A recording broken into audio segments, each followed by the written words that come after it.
कोल्हापुरातील शिवाजी पेठेत अनिता सूर्यवंशी या कुटुंबियांसोबत राहतात. त्यांचा स्टेशनरी साहित्य विक्रीचा व्यवसाय आहे.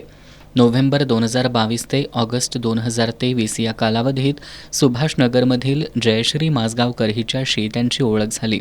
ओळखीनंतर जयश्री हिनं माझा सोने खरेदीचा व्यवसाय आहे, मला सोनं खरेदीसाठी पैशांची गरज आहे, तुम्ही मला मदत करा, मी तुम्हाला त्याचा चांगला मोबदला देते असं सांगून सूर्यवंशी यांच्याकडून 20,45,000ची रोकड आणि 9 लाख रुपये किमतीचे 30 तोळे वजनाचे सोन्याचे दागिने घेतले. काही दिवसांनंतर सूर्यवंशी यांनी जयश्रीकडे पैसे आणि दागिने परत मागितले, मात्र तिनं पैसे आणि दागिने देण्यास टाळाटाळ केली.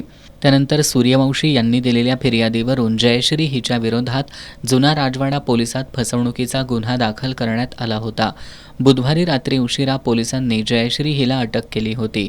आज तिला न्यायालयात हजर केलं असता न्यायालयानं तिला 1 दिवसाची पोलीस कोठडी सुनावली आहे. या प्रकरणी पोलीस निरीक्षक संजीव झाडे यांच्या मार्गदर्शनाखाली पोलीस उपनिरीक्षक महेश पाटील पुढील तपास करतायत.